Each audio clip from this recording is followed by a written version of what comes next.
नमस्कार प्रिय दर्शक बंधुरा आजकेर এই ভিডিওতে আপনাদের সকলকে জানাই স্বাগতম।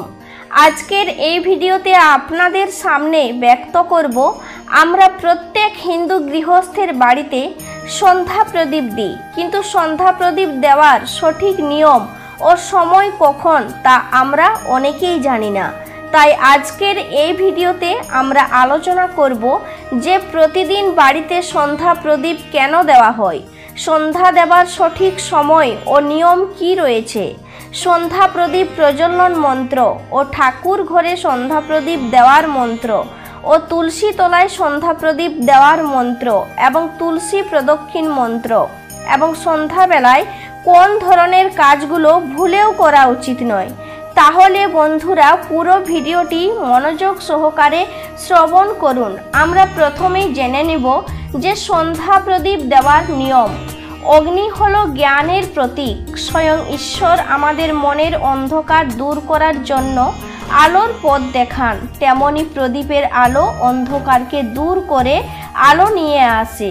আবার পরমাত্মা হলেন প্রদীপের জ্যোতির স্বরূপ। পরমাত্মাকে উপলব্ধি করতে গেলে দিব্য দৃষ্টির প্রয়োজন। তাই হিন্দু ধর্ম শাস্ত্র প্রদীপকে তুলনা করা হয় পরমাত্মা ও জ্ঞানের আধার স্বরূপ বলে। হিন্দু সংস্কৃতিতে সন্ধ্যা হলে গৃহস্থ বাড়িতে তুলসী তলায় ঠাকুর ঘরে সন্ধ্যা প্রদীপ দেখানোর নিয়ম রয়েছে। যেই বাড়িতে নিয়মিত ও বিধিসম্মতভাবে গোধূলি বেলায় সন্ধ্যা প্রদীপ দেখানো হয় সেই বাড়িতে মা লক্ষ্মীর অধিষ্ঠান হয় এবং ৩৩ কোটি দেবতাও তুষ্ট হন। এছাড়া পূর্বপুরুষদের আত্মা শান্তি পায়, সংসারের মঙ্গল ও কল্যাণ হয়, সুখ শান্তি ও বজায় থাকে এবং বাড়ির ওপর থেকে সমস্ত কুপ্রভাব দূর হয়। যেই বাড়ির ঠাকুর ঘরে এবং তুলসী তলায় প্রতিদিন নিয়মিত এবং বিধিসম্মতভাবে সন্ধ্যা প্রদীপ দেখানো হয় না সেই বাড়িতে কখনো কোনো দেবদেবী আসেন না। ওই বাড়িতে ভূত প্রেত বাস করে, আর সেই বাড়িকে শ্মশানের সমান বলে মানা হয়। তাই আপনি একটু ভেবে দেখুন বাড়িতে সন্ধ্যা প্রদীপ কেন দেবেন। অর্থাৎ অজ্ঞানে কিছু কর্ম করলে তার কোনো দোষ হয় না, তবু গৃহের ও গৃহস্থের মঙ্গলের জন্য গুরুত্বপূর্ণ কিছু জিনিস আমাদের জেনে রাখা অবশ্য কর্তব্য। এমনই একটি বিষয় হচ্ছে সন্ধ্যা দেবার সঠিক সময় কাল। আমরা প্রায় দেখতে পাই কেউ সন্ধ্যা দেয় ৫টায়, আবার কেউ ৫:৩০, আবার কেউ সন্ধ্যা ৬টায়। এমনটা হয়ে থাকে না জানার ফলে। শাস্ত্র অনুযায়ী সন্ধ্যা দেবার সময়ও পরিবর্তন হয়। সন্ধ্যা বলতে বোঝায় দুটি সময়ের সন্ধিক্ষণ, দিনের শেষ মুহূর্ত এবং রাত্রির শুরু। যদিও সন্ধ্যা মূলত ৩ প্রকার হয়: প্রাতঃ সন্ধ্যা, মধ্যাহ্ন সন্ধ্যা এবং সায়ং সন্ধ্যা। এই ৩ সন্ধ্যাতেই ব্রাহ্মণরা গায়ত্রী মন্ত্র জপ ও আহ্নিক করেন এবং সনাতন ধর্ম অবলম্বী মানুষদের জপ করা উচিত। সায়ং সন্ধ্যার সময় প্রত্যেক গৃহস্থের বাড়িতে মঙ্গল কামনার জন্য সন্ধ্যা প্রদীপ জ্বালানো উচিত। তাই সন্ধ্যা দেওয়ার সঠিক সময় হচ্ছে সূর্যাস্তের ঠিক কয়েক মুহূর্ত পরে, গোধূলি বেলায় বা কালাদি মুহূর্ত, রাত্রি শুরু হবার ঠিক একটু আগের মুহূর্ত। এই গোধূলি বেলায় বা কালাদি মুহূর্তে অর্থাৎ সূর্য অস্ত যাবার পর থেকে ৪৮ মিনিট পর্যন্ত এই সময়কালের মধ্যে সন্ধ্যা দেওয়ার বিধি সম্মত। অর্থাৎ উদাহরণস্বরূপ যদি সূর্যাস্ত ঠিক ৫:১০ হয় তবে আমরা ৫:১০ থেকে ৫:৫৮ পর্যন্ত বাড়িতে সন্ধ্যা দিতে পারি। এর আগেও নয়, এর পরে হলে গায়ত্রী মন্ত্র জপ করে সন্ধ্যা দেবেন। বাড়িতে সন্ধ্যা দেওয়ার সঠিক নিয়ম কি রয়েছে?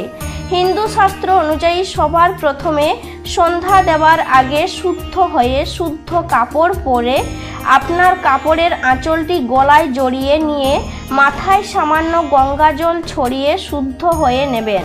এরপর গোটা বাড়ির দুয়ারের চৌকাঠে গঙ্গা জলের না থাকলে পরিষ্কার পুকুর বা নলকূপের জলে ছড়া দিতে হবে এবং সদর দুয়ারের সামনে জল দিয়ে মারুলি অবশ্যই দেবেন। এরপর একটি প্রদীপ ও ধূপ নিন আর ভোগ দেওয়ার জন্য চিড়ে বাতাসা নিন। এবার সন্ধ্যা দেওয়ার জন্য ধূপ ও প্রদীপ জ্বালিয়ে নেবেন। অবশ্যই পারলে ঘিয়ের প্রদীপ জ্বালাবেন, না পারলে সর্ষে তেলের প্রদীপ জ্বালাতে পারেন।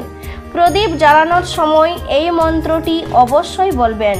সন্ধ্যা প্রদীপ প্রজ্বলন মন্ত্র: দীপ জ্যোতি পরং জ্যোতি, দীপ জ্যোতি জনার্দন, দীপ হরতু মে পাপং, দীপজ্যোতি নমস্তুতে, শুভং করতু কল্যাণম, আরোগ্যং সুখ সম্পদ, দেশ বুদ্ধি বিনাশায়, আত্মজ্যোতি নমস্তুতে, আত্মজ্যোতি প্রদীপ্তায় ব্রহ্মজ্যোতি নমস্তুতে, ব্রহ্মজ্যোতি প্রদীপ্তায় গুরুজ্যোতি নমস্তুতে।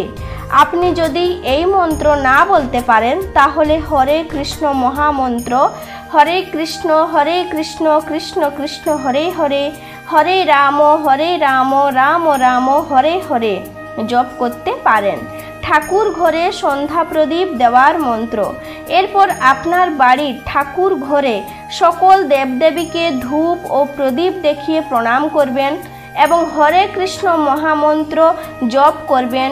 এরপর এই ধূপ ও প্রদীপ নিয়ে তুলসী তলায় যাবেন এবং যখন তুলসী মহারানীকে প্রদীপ দিয়ে আরতি করবেন তখন এই মন্ত্রটি 3 বার বলবেন। এবার জেনে নেওয়া যাক সেই তুলসী তলায় সন্ধ্যা দেওয়ার নিয়ম। প্রথমে দীপ নিয়ে তুলসী গাছের মূলে 4 বার, তুলসী গাছের চারিদিকে 7 বার ঘুরিয়ে প্রদীপ দিয়ে আরতি করবেন। এরপর ধূপ নিয়ে ওই একই নিয়মে ধূপ আরতি করবেন। তুলসী তলায় সন্ধ্যা প্রদীপ দেওয়ার মন্ত্র: তুলসী তলায় দিচ্ছি বাতি, সাক্ষী থেকো ভগবতী, সাক্ষী থেকো দেবগণ আর লক্ষ্মীনারায়ণ। তুলসী তুলসী নারায়ণ, তুমি তুলসী বৃন্দাবন, তোমার তলায় দিয়ে বাতি, বৈকুণ্ঠে হোক আমার গতি। বাতি দেখায় সন্ধ্যাকালে, যেন তব বরে 3 কুল উজ্জ্বলে। মিনতি করি আমি দিয়ে গলে বাস, অন্তিমে দিও স্থান ওহে শ্রীনিবাস।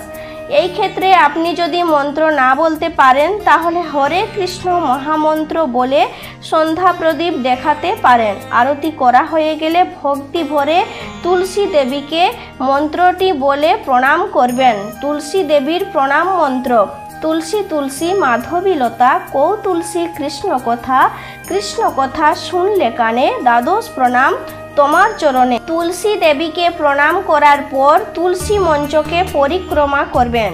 তুলসী প্রদক্ষিণ মন্ত্র: জানি কানি চ পাপানি, ব্রহ্মহত্যা দিকানি চ, তানি তানি প্রণশন্তি প্রদক্ষিণ পদে পদে। বাড়ির মন্দির বা তুলসী মঞ্চে সন্ধ্যা প্রদীপ দেখানো এবং পরিক্রমা করার পর পৃথিবী, গোমাতা, আকাশ, গ্রহ, নক্ষত্রের উদ্দেশ্যে প্রদীপ দেখিয়ে প্রণাম করবেন।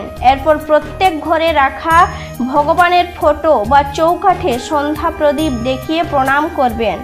অতঃপর বাড়ির গৃহদেবতা ও বাস্তু দেবতাকে স্মরণ করে সন্ধ্যা প্রদীপ দেখাবেন ও প্রণাম করবেন। প্রদীপ দেখানোর শেষে অবশ্যই 3 বার মন্দির বা তুলসী মঞ্চের সামনে শঙ্খ বাজাবেন এবং পারলে কাঁসর বাজাবেন। আর একটি কথা বন্ধুরা, সন্ধ্যা প্রদীপের শিখা কোন দিকে রাখবেন, কোন দিকে রাখলে শুভ ফল লাভ করা যায়। অনেকে বলেন প্রদীপের শিখার মুখ এই দিকে রাখলে ভালো, ওই দিকে রাখলে খারাপ। সব থেকে শুভ আপনার বাড়ির ঠাকুর ঘরে ঠাকুরের দিকে মুখ করে প্রদীপের শিখা রাখা, এতে সংসারের মঙ্গল হয়। আর একটি কথা, প্রদীপ যখন রাখবেন প্রদীপের নিচে কোনো কিছুর উপরেই রাখবেন। আপনি যদি এইসব মন্ত্রগুলি বলতে বা উচ্চারণ করতে না পারেন তাহলে সেক্ষেত্রে হরে কৃষ্ণ মহামন্ত্র জপ করে সন্ধ্যা প্রদীপ দেখাতে পারেন। এবার জেনে নেওয়া যাক বন্ধুরা, সন্ধ্যাবেলায় কোন ধরনের কাজগুলো করা উচিত নয়।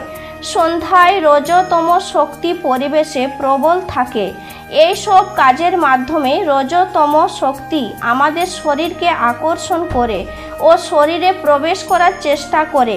তাই এই কাজগুলো সন্ধ্যার সময় করা উচিত নয়, যেমন খাওয়া দাওয়া ও পান করা, ঘুমানো, কোনো শুভ কাজের আরম্ভ করা, দূর যাত্রা করা, সন্ধ্যার সময় কান্নাকাটি করা, শপথ নেওয়া, ঝগড়া করা, মিথ্যা কথা বলা, অশ্লীল কথা বলা।